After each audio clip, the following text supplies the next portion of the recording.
Durante mi formación como licenciado en psicología, tuve que desempeñar trabajo de jornadas de práctica, de servicio social, y mis primeros pacientes fueron niños.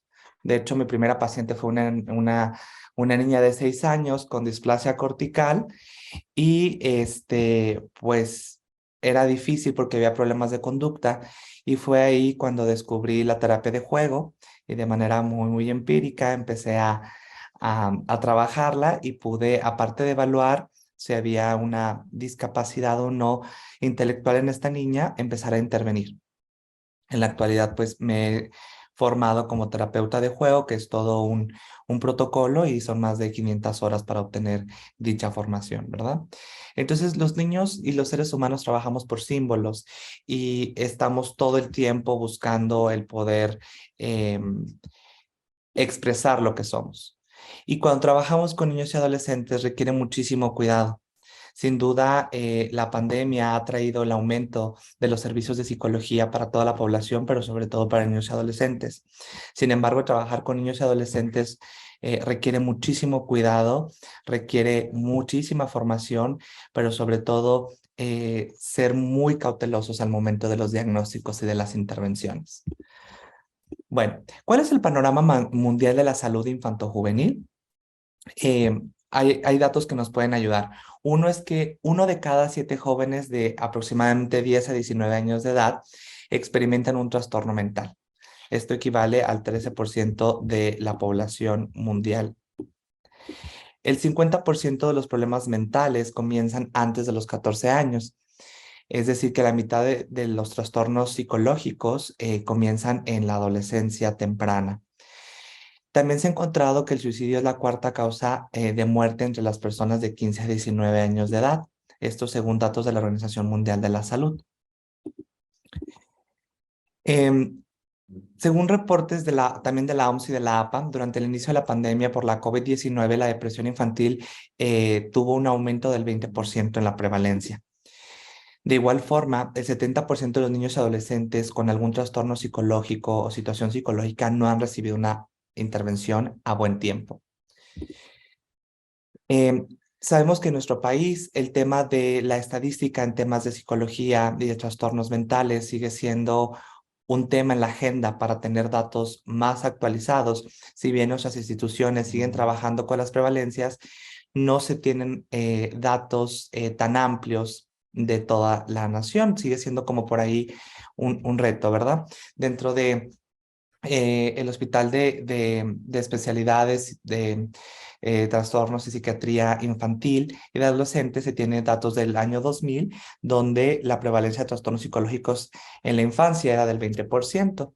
Ya hace un buen de tiempo de esta prevalencia, habría que actualizar datos. Muy bien. Eh, Hay una frase que siempre me gusta decir y romper el protocolo, que el trabajo con niños requiere formación y habilidades, no solo que nos guste el trabajo con niños, ¿no? A Tatiana le encanta trabajar con niños y no es psicóloga ni terapeuta. Entonces, yo valoro mucho el ímpetu dentro del Colegio de Psicólogos del Estado de Durango. Tengo el honor de presidir el Comité de Psicología Infanto-Juvenil y de repente me escuchan muy abrupto con estos pronunciamientos o con mi forma de pensar, pero en el comité hemos tratado de fomentar una cultura de que la psicología infantil requiere mucho cuidado. Vemos especialistas que trabajan con adicciones, familias, parejas, etcétera. Entonces, es complicada la psicología y requiere mucha profesionalización. Hay personas que están en la atención primaria y que hacen un trabajo de canalización, de seguimiento, ¿verdad? Pero ya de cara a la intervención profunda sí se requiere eh, formación.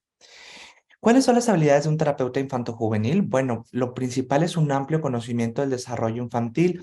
La diferencia de la psicología de adultos es que los niños y adolescentes se encuentran en un proceso de desarrollo. Y como les hablaré más adelante, se requiere saber demasiado sobre el desarrollo infantil basado en evidencia para poder discernir de qué es esperado para la edad y qué pudiera ser un problema psicológico. De igual forma, tiene que haber un interés genuino y de habilidades para contactar con niños y adolescentes. el terapeuta infantojuvenil tiene la gran tarea de poder trabajar con el niño, hacer que el niño acuda y se sienta cómodo. ¿Por qué? Porque si lo vemos desde la perspectiva de Prochaska y de Clemente, de la teoría transteórica del cambio, pues muchas de las veces los niños no tienen contemplación, ¿no? No tienen conciencia de eso que les aqueja. Entonces, es un gran reto que trabaja el psicólogo infantojuvenil. De igual forma, el psicólogo infantojuvenil tiene que hacer un equilibrio y no centrarse en las demandas de los adultos. Es decir, sí, los padres son quienes normalmente traen a los niños. Hay adolescentes que ya empiezan a pedir la atención psicológica, pero tiene que haber un equilibrio entre los intereses y necesidades del niño y también de los padres de este, para que el niño no se sienta que está enjuiciado o que está únicamente siendo llevado porque algo está mal en él. También se debe tener tolerancia y flexibilidad. Muchas de las veces tengo el honor también de trabajar en un posgrado en Guatemala y ahí trabajamos todo el tema de psicología infanto-juvenil y de repente mis alumnas y alumnos, por ahí se frustran un poquito, ¿no? El trabajo con niños requiere mucha flexibilidad, las intervenciones no son, son como más cortitas, ¿no? Ese insight que llamamos en la psicología o ese awareness, ese darse cuenta de las situaciones, no es tan profundo, por así decirlo, como en los adultos, ¿no? Con los niños van elaborando cosas, vamos tocando ciertos temas, pero de forma más cortita, aunque termina siendo significativo y por supuesto terapéutico.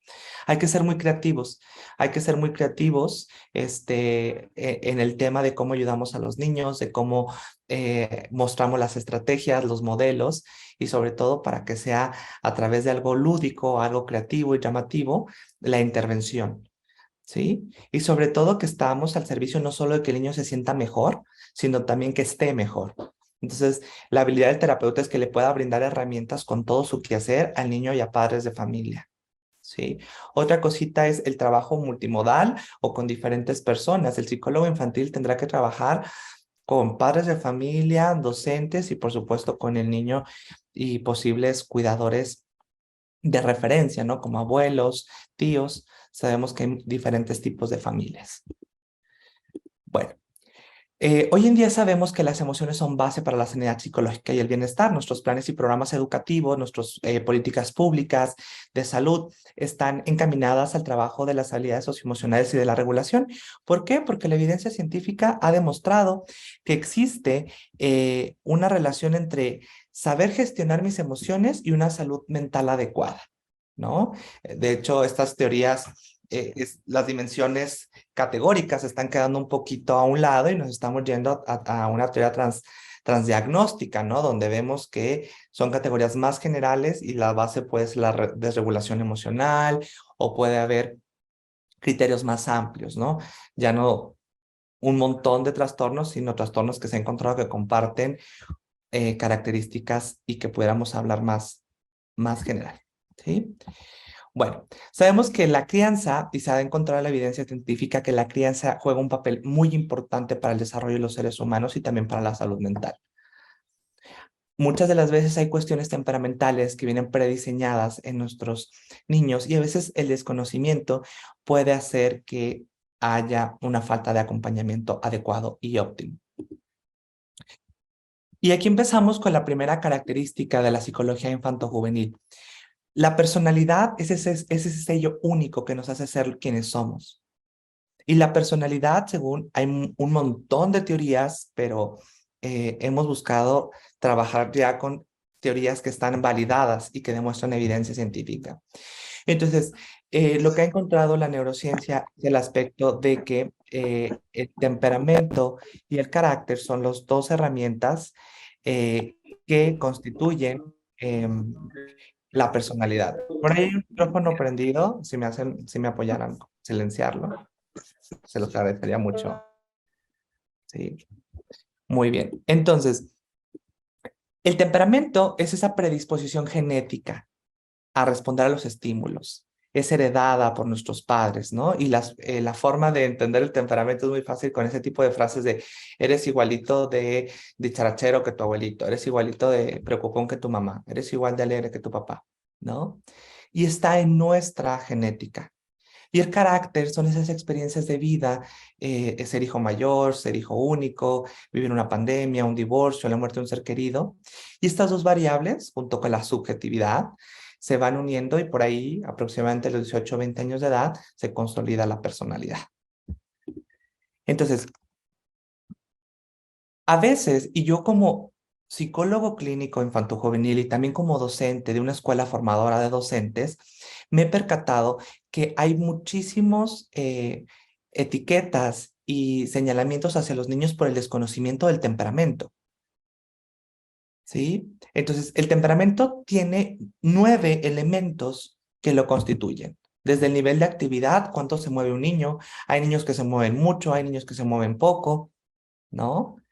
Entonces, a veces decimos, ese niño es hiperactivo, ese niño está ensimismado, cuando no conocemos que la actividad motriz es parte de nuestra personalidad, de nuestro temperamento, y no precisamente tiene que ver con algún trastorno.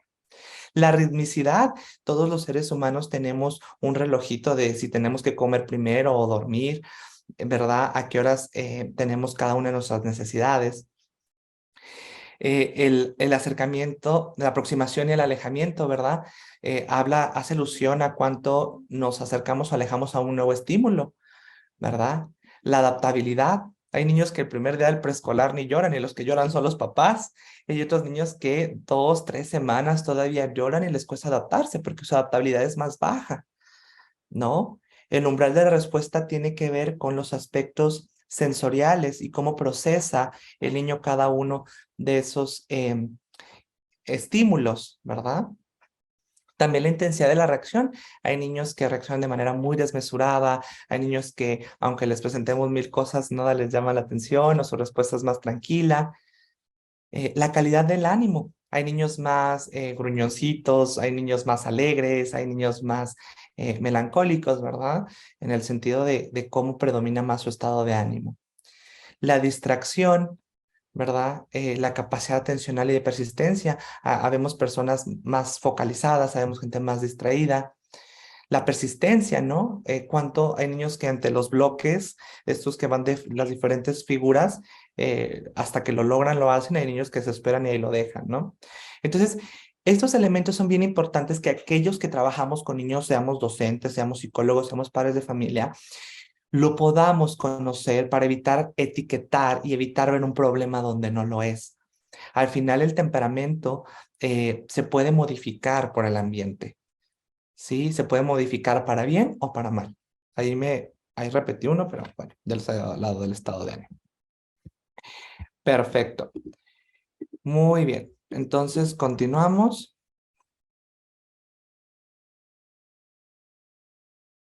Muy bien. Entonces, yo he hecho esta clasificación y la he documentado, está próxima para publicarse, porque es muy difícil cuando nosotros tenemos que discernir. Y es el cuidado al que yo exhorto, no invito, yo exhorto a todos aquellos que trabajamos con niños y adolescentes a cuidar muchísimo eh, la forma en la que analizamos y sobre todo evaluamos el trabajo con niños.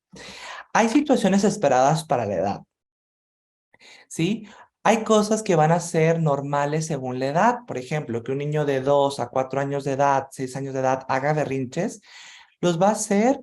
¿Por qué? Porque no tiene la capacidad cognitiva para entender los puntos de vista de los demás, hay un pensamiento egocéntrico, hay falta de flexibilidad cognitiva, ¿verdad? Que uno de 6 a 10 le tenga miedo a las cuestiones paranormales, que uno de 12 a 14 tenga fluctuaciones emocionales, va a ser normal, va a ser esperado para ese momento evolutivo. Luego tenemos situaciones que tienen que ver con la adaptación a nuevos aspectos de la vida.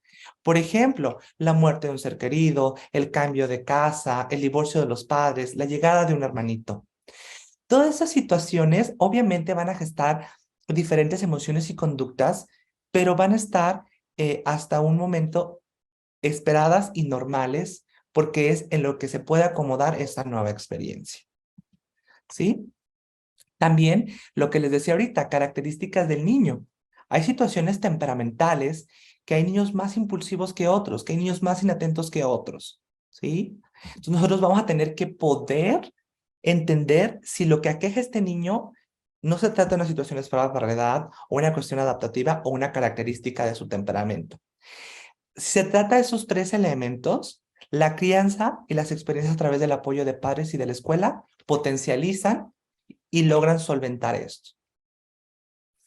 Cuando pasamos a que algo ya no sea normal o que no sea funcional, cuando la frecuencia y la intensidad de alguna de estas tres, de esos tres esquemas o esas tres categorías afectan la vida familiar, social y escolar.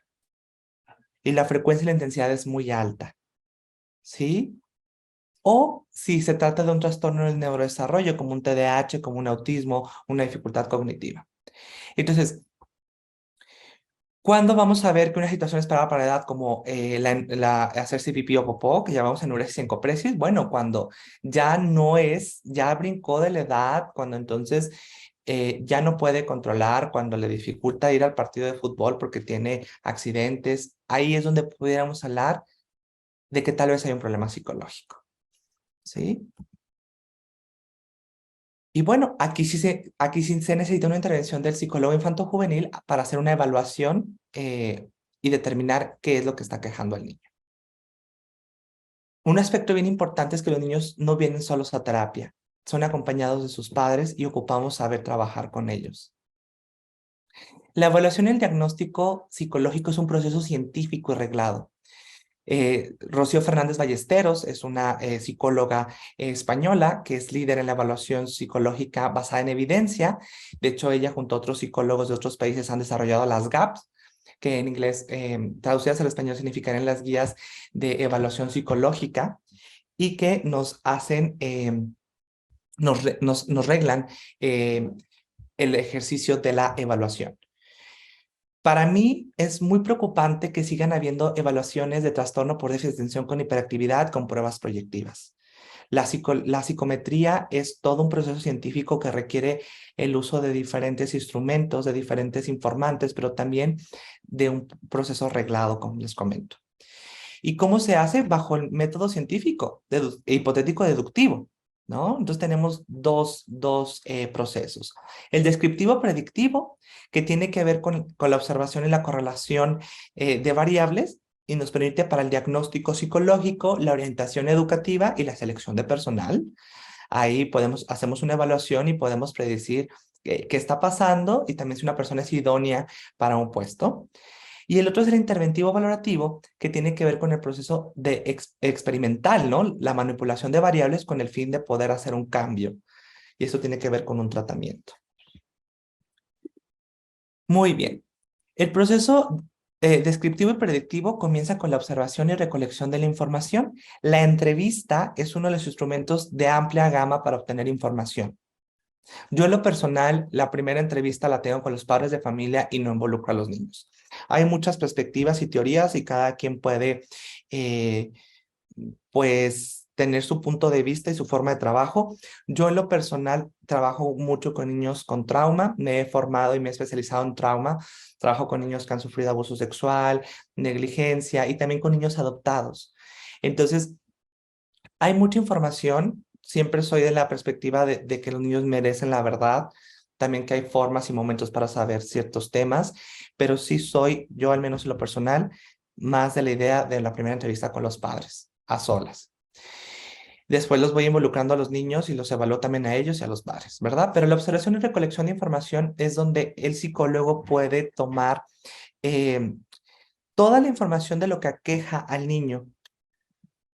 De hecho, en esta primera, en la observación y recolección de la información con los padres y también con el niño, va haciendo un ejercicio de reflexión de si es idóneo para este proceso o no.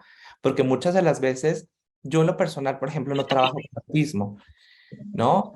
Mi amigo, mentor, Juan Antonio, pues bueno, él sí lo trabaja y si desde el momento que me dicen que es por autismo, pues ni siquiera lo recibo porque no es a lo que yo esté formado ni con lo que yo trabaje, ¿no? Ahí vemos si estamos capacitados.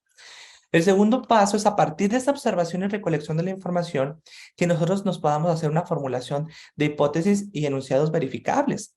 Si la mamá me dice que el niño es inatento, que pierde los útiles escolares, que le cuesta hacer ciertas tareas, que a veces le cuesta regular su comportamiento, y yo le pregunto que desde cuándo, y me dice que desde que está en el presco y ahorita está en sexto de primaria, pues yo ya tengo la hipótesis de que pudiera ser TDAH.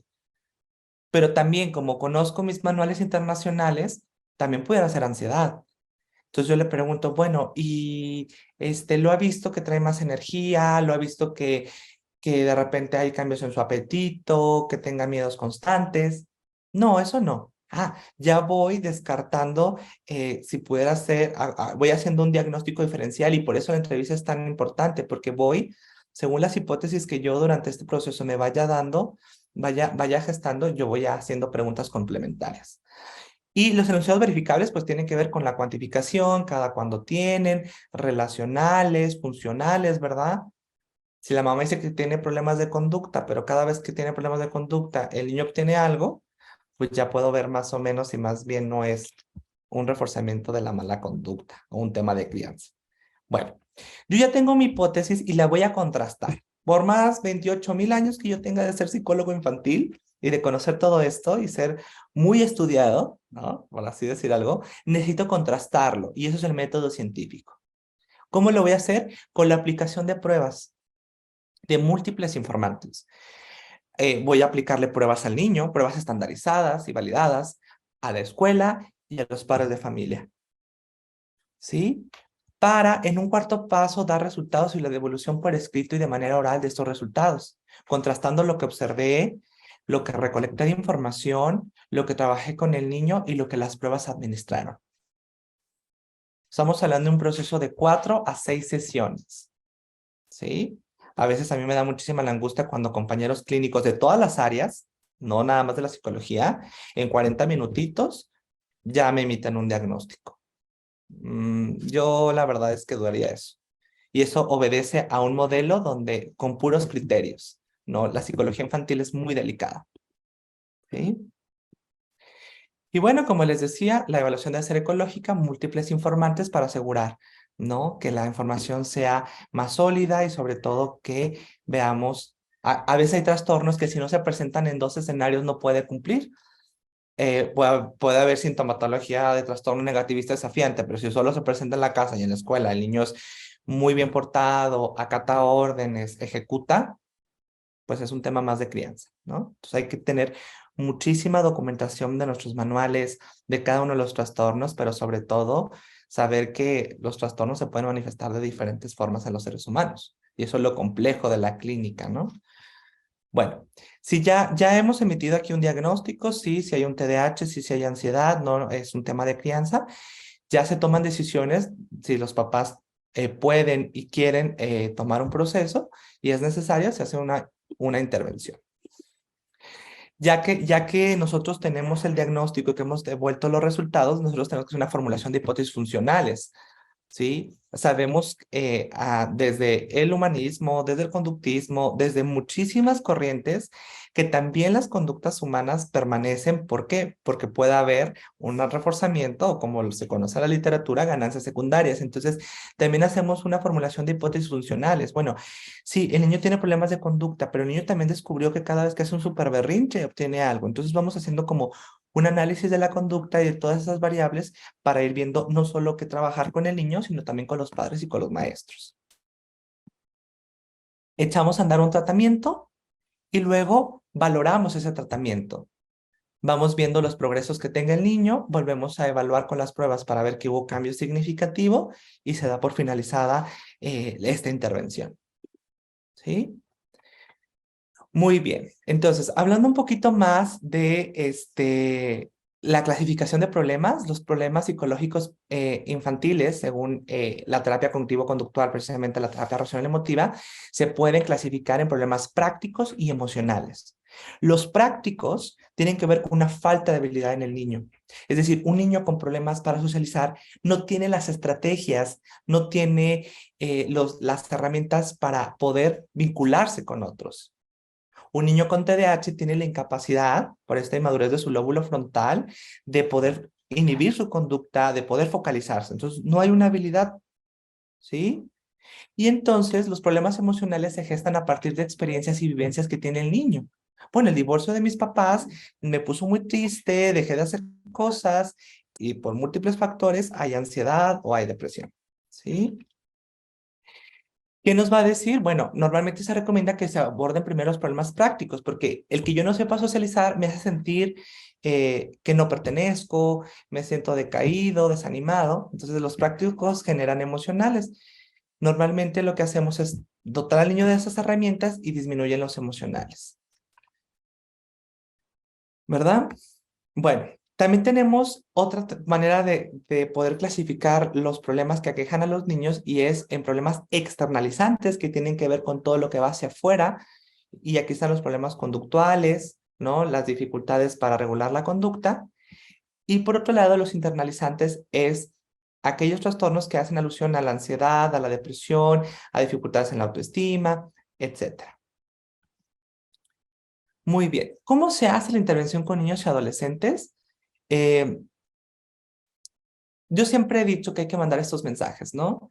Independientemente de que quiera muchísimo la neurociencia y la evidencia, pues al final se ha descubierto que el elemento más clave, ya no nos estamos peleando entre corrientes psicológicas porque todas funcionan y por algo están ahí, algunas más rápidas, algunas para algunos trastornos y padecimientos, ¿no?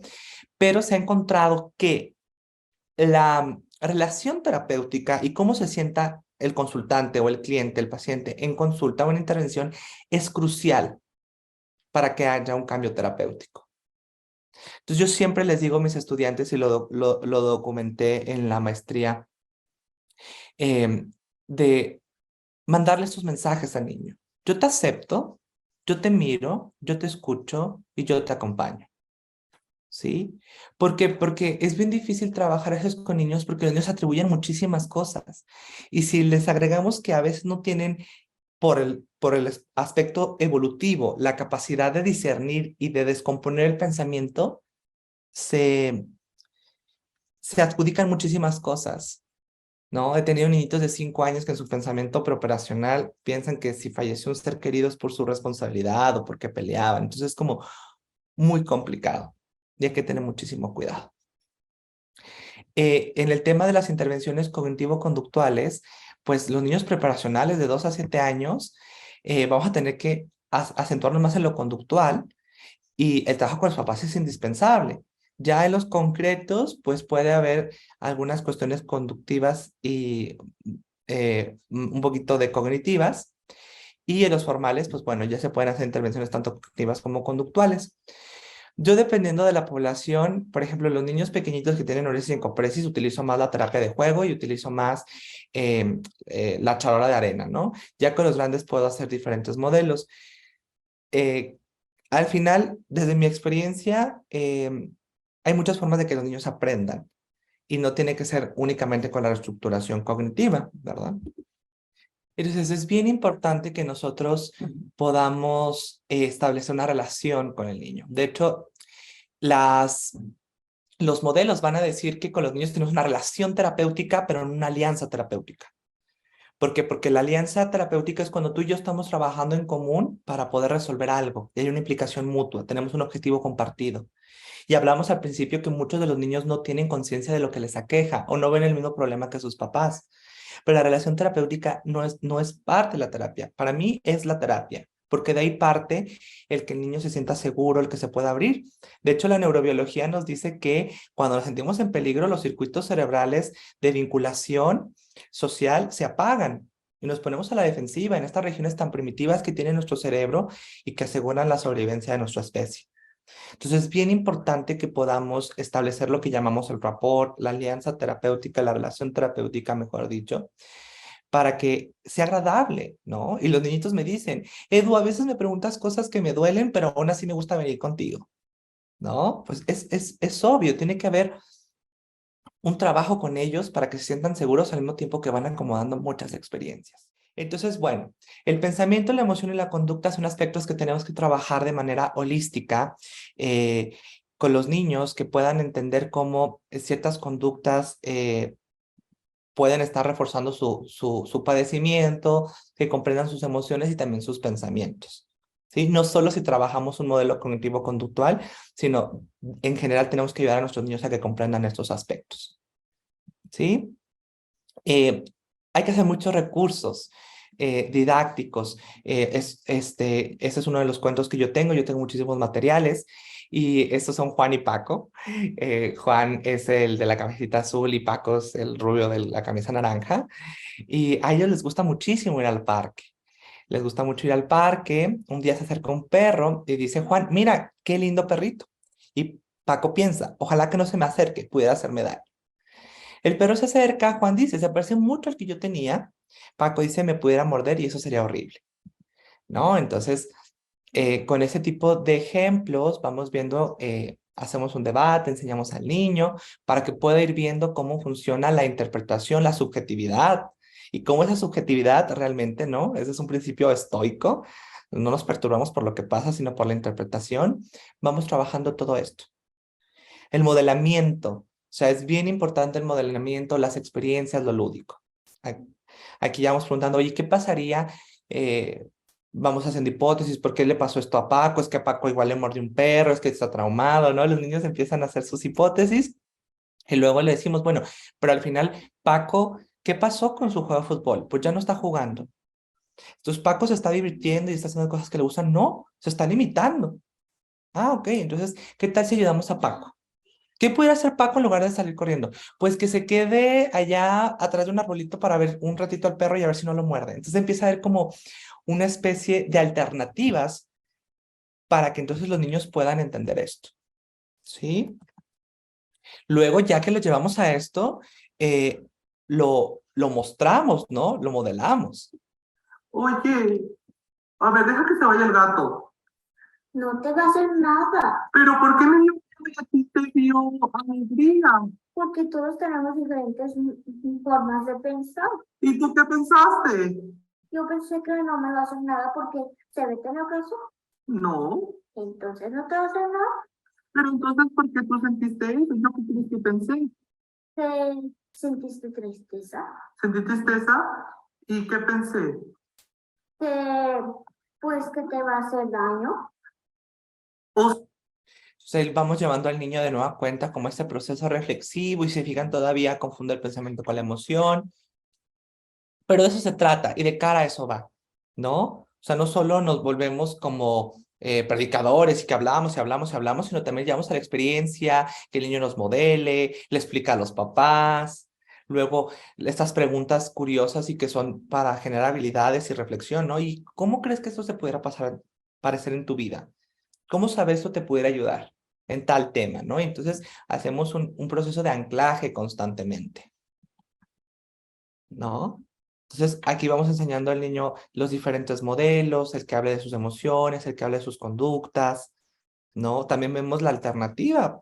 Podemos una situación de un niño, de dos niños que sacan 6, uno se siente aliviado y el otro se siente triste. Y los niños van entendiendo la subjetividad y la interpretación y cómo las personas tenemos diferentes formas de ver las realidades. Hay mucha necesidad de materiales para el trabajo con niños, justo con Natalia Ferrero, que es psicoterapeuta en Lima, Perú, y que es entrenadora de diferentes programas de terapia cognitivo-conductual y de la TREC. Sacamos al público, tanto en México como en Latinoamérica, este cuento para niños y para sus familias y, por supuesto, para terapeutas. Ese niño come gusanos, el poder del pensamiento. Y entonces, este cuento va mostrando cómo este niño tenía ansiedad y cómo su ansiedad se iba reforzando y cómo estos cambios conductuales y sobre todo cognitivos le ayudaron a mejorar. Tenemos como estas hojas de trabajo donde los niños ven los pensamientos alternos, donde no les enseñamos a pensar en positivo, ¿no? Como estas corrientes que andan muy actuales, pero que lejos de ayudar perjudican, ¿no? Sino el pensamiento racional, de ser detectives, a veces de la aceptación incondicional, de vivir las experiencias, ¿no?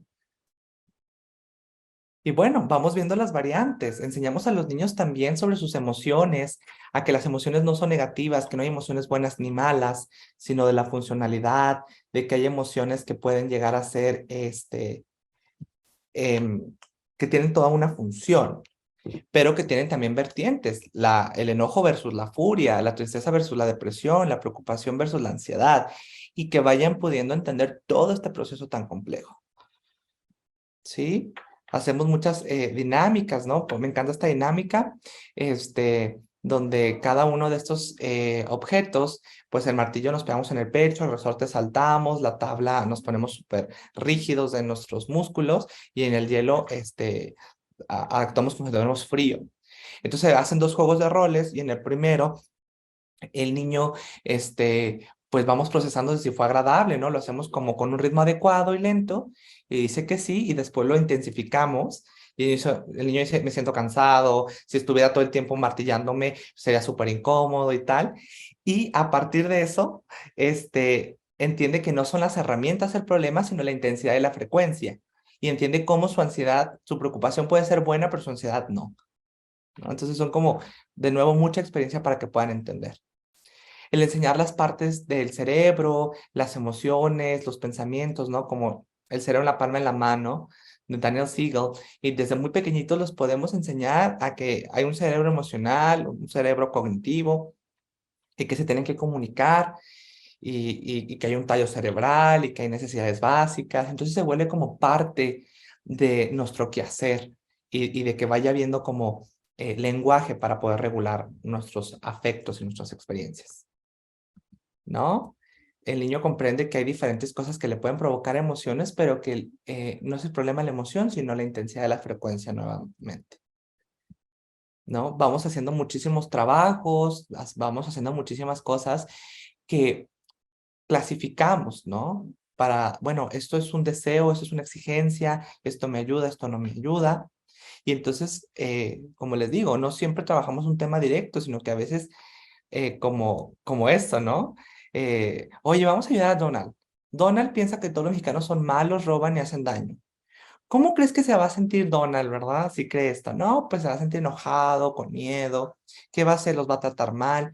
Pues vamos a ayudar a Donald, ¿no? Oye, ¿realmente todos los mexicanos son malos?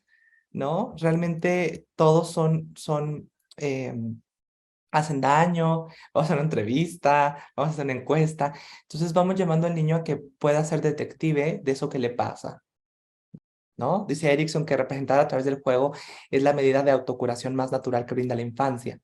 Jack Pansep, que fue un neurocientífico muy importante, descubrió que el juego está presente en todos los mamíferos y por eso los terapeutas infantiles utilizamos tanto el juego para poder lograr la resignificación, reestructuración, actualización de eso que aqueja al niño, de esas experiencias, ¿no? Está validado que el juego permite que se activen esos circuitos de compromiso social y que podamos compartir experiencias y sobre todo darles otro sentido, ¿no? Esta foto me encanta, la tomé en Bélgica cuando intenté ser fotógrafo, no resultó, pero sí, me encanta, es una de las fotos más que más aprecio y que más valoro y es, en un momento podemos expresar quiénes somos y podemos jugar y vincularnos.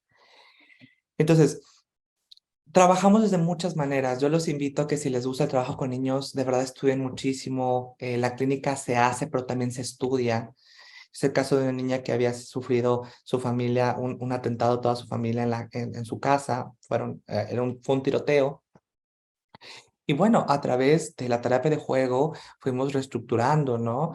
Sus creencias, sus miedos. Aquí vemos este elemento de peligro, ¿verdad? Toda su familia cenando y hacemos todo este tipo de estrategias. A veces se frustran quienes trabajan con niños porque piensan que no se está haciendo un cambio. Pues sí, es que el niño no elabora de la misma forma que los adultos. La terapia de juego y lo lúdico es para el niño lo que la palabra para el adulto en la terapia convencional, ¿no? Ese niño que había sufrido abuso sexual y que entonces ahora durante mucho tiempo jugó al médico y a curar a otros, ¿no? Y entonces vamos haciendo que exprese, que elabore, que reestructure a través del juego y de esa separación que brinda el juego de la experiencia, ¿no? Este niño que había sufrido también aspectos traumáticos que lo hacía estar muy ensimismado, jugamos esta charola durante mucho tiempo, unos 4 meses, y iban haciendo mejorías. Entonces era un niño que el rey y la reina no lo podían encontrar. Todo el tiempo era eso. Él me regaló un Playmobil, una hada madrina, ¿no? Como una hada con alas. Y yo era esa hada madrina, ¿no? Que siempre ayudaba a este niñito a cuidarlo porque no lo habían podido cuidar. Y nunca, o sea, iba a terminar la sesión y ya casi iban a llegar el rey y la reina por su hijito y no llegaban, ¿no? Hasta que un día, después de una gran batalla, que es todo esto, sí alcanzaron a llegar por él. Entonces van habiendo cambios significativos. No es solamente jugar, es todo un protocolo, es toda una metodología, ¿no? Pero que está validada, que puede ayudar a el proceso terapéutico, ¿no? También le uso, no soy tarotista, ¿verdad? Utilizamos la narrativa, que es un otro método muy eficaz para poder ir haciendo historias y luego lo devolvemos a la vida del niño, ¿no? La terapia juego con Legos también para trabajar función ejecutiva, la atención, la memoria, todos esos cognitivos, pero también aspectos emocionales, ¿verdad? El trabajo con padres es bien importante. Se ha encontrado que los padres pueden llegar a reforzar o a mantener ciertos aspectos en sus hijos. Tenemos tres estilos de crianza, el autoritario, el permisivo y el democrático. El autoritario pone muchísimas reglas, el permisivo hay mucha cercanía afectiva pero pocas reglas y el democrático es una combinación de estas dos, ¿verdad? O sea, de aspectos de la firmeza, de los límites, pero también de la amabilidad, de entender que el niño está en un proceso adaptativo. Entonces he encontrado que según el estilo de crianza puede haber mejorías o puede haber dificultades en el desarrollo de los niños y de lo que les aqueja. Bueno, voy a irme a las partes de las preguntas. Si alguien quiere, me puede seguir en Facebook como psicólogo Eduardo Sánchez Reséndiz. También tengo una página web donde hay muchísimos recursos, www.eduardosanchezreséndiz.com. Y cierro con esa frase que dice, las herramientas que brindemos a nuestros niños tardarán tiempo en cosecharse, sin embargo, estarán para toda la vida. Yo soy un terapeuta muy genuino con mi personalidad. Quienes me conocen saben que soy muy extrovertido y bromeo. También cuando tengo que ser muy serio lo soy, pero soy un terapeuta muy directo con los papás. Entonces, yo analizo mucho la situación. Si veo este tipo de papás, trato de darle las mayores herramientas a los niños y voy trabajando con ellos en lo que hago un proceso de concientización de los papás. Utilizo mucho la entrevista motivacional. También utilizo muchísimo. Por eso me metí tanto en la disciplina positiva, porque era una metodología que no daba discursos. El maestro Adriano no me dejará mentir. O sea, te lleva la experiencia y el adulto hace la reflexión de lo que normalmente hace y se contrasta si está generando habilidades o se está quedando en estas dificultades que tiene el niño. Yo creo que en algún momento voy a estudiar terapia familiar porque también me doy cuenta que el aspecto sistémico es bien importante. Entonces, sí trabajo con estos aspectos, pero sí llega un momento en el cual soy confrontativo y, y trabajo mucho los órdenes, porque son papás que de repente les cuesta el orden, la estructura, y a veces, como les digo, les doy lo mejor a los niños hasta donde puedo, luego trabajo con los papás. También me meto a trabajar con los papás, no soy terapeuta de adultos, no tengo tantas habilidades para trabajar con los adultos, que realmente son los complejos, pero sí trato de llevarlos a la concientización y también a que los papás vean sus ganancias secundarias y que también los papás vean cómo esto pues está para algo, ¿no? Y también trabajo muchísimo la aceptación, sobre todo con los papás que tienen un hijo con alguna discapacidad, pues el aspecto cultural juega un papel bien importante porque está esta creencia de una bendición y de las bendiciones uno no reniega, pero también trabajar mucho el duelo, las expectativas y validar muchísimo, ¿no? A veces me toca decirle una frase a la mamá de, cuando me dices que yo no quería ser mamá, y validar ese aspecto, ¿no? No enjuiciar y también entender que el papá está motivado por algo. ¿Cuáles serían aquellos elementos externalizantes e internalizantes más comunes por los que acuden a consulta y que encuentren su práctica? Internalizante, sin duda, la ansiedad y la depresión, ¿sí? O sea, estamos viendo un aumento en la prevalencia de ansiedad y depresión en nuestros niños y nuestros adolescentes. Em, Esta creencia de que los niños no se dan cuenta de muchas cosas y que eran felices, ha hecho que creamos que no existe la ansiedad. Sin embargo, la ansiedad y la depresión en niños, sin embargo, es lo que más común. También temas de autoestima. La pandemia indudablemente cuarteó y dificultó los procesos de socialización. Entonces, a nuestros niños les está costando muchísimo interactuar, ¿no? Me hablaban de los colegios. Yo trabajo asesorando a varios colegios y escuelas y nos hablaban de, oye, no se mueven, no interactúan. O sea, hubo un tema ahí complicado Y de los externalizantes, pues TDAH y trastornos del comportamiento. Entonces, son como los más comunes y los que más llegan a la consulta. En toda tu experiencia que tú has tenido, ¿qué modelos educativos pudieras a lo mejor compartirnos? Porque bueno, de repente en las escuelas se habla de valores o de repente se trata de detectar a las personas que tienen problemas exteriorizantes. Los interiorizantes son mucho más difíciles a veces de pues detectar, porque precisamente son los que se apartan y no quieren decir lo que realmente sienten. Pero ¿qué ejercicios o qué has visto tú de modelos preventivos o que ayuden? Vaya, sé que te estoy preguntando una cosa muy difícil porque también tendríamos que ver también las crianzas en nuestra sociedad, pero ¿qué has visto tú de estos modelos educativos y si nos puedes compartir eso? Muchas gracias. Sí, claro. Bueno, va a parecer comercial, ¿verdad? Pero de verdad, yo cuando algo me genera curiosidad, digo, mi obsesión me decía, no puedo estar enfrente de alguien sin saber de qué me está hablando, ni siquiera cómo ayudarle, orientarle, ¿no? Entonces yo revisé muchísimos programas educativos y disciplinarios y no me gustaban. Digo, me gusta mucho la terapia cognitivo-conductual, pero los conductuales no me gustaban. Se me hacían como no respetuosos, como engañar a los niños y por eso metí a la disciplina positiva que tiene no solo en crianza, sino también en el aula, en pareja, en las organizaciones. Digo, tengo la fortuna de haberme especializado en todos y ya casi espero que el otro año me pueda ser entrenador. Pero es bien valioso el trabajo desde la experiencia. ¿Por qué? Porque el meter información no genera habilidades. Entonces, yo he podido aplicar la disciplina positiva con diferentes poblaciones, con mis estudiantes, desde los de Presco hasta los más grandes, y funciona muchísimo. Entonces, yo he visto cambios, yo siempre a los papás los llevo a que reflexionen sobre lo que normalmente hacen.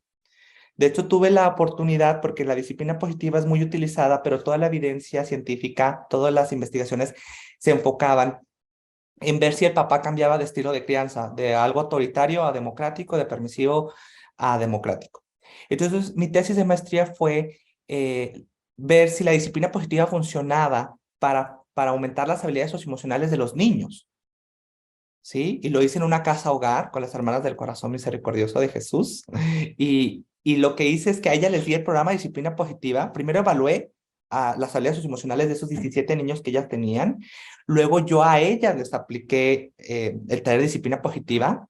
Y yo no trabajé nunca con los niños. Hice el post-test, donde evalué de nuevo las habilidades socioemocionales de los niños y hubo cambios estadísticamente significativos. Entonces pude demostrar en esta investigación de tesis eh, cómo la disciplina positiva sí ayuda para aumentar las habilidades emocionales de los niños. O sea, que eso que hacen las cuidadoras, esas herramientas que ponen al servicio del niño para irlo guiando, sí funcionan en el niño para mejorar la conducta, pero sobre todo para lo más importante, para generar nuevas habilidades socioemocionales.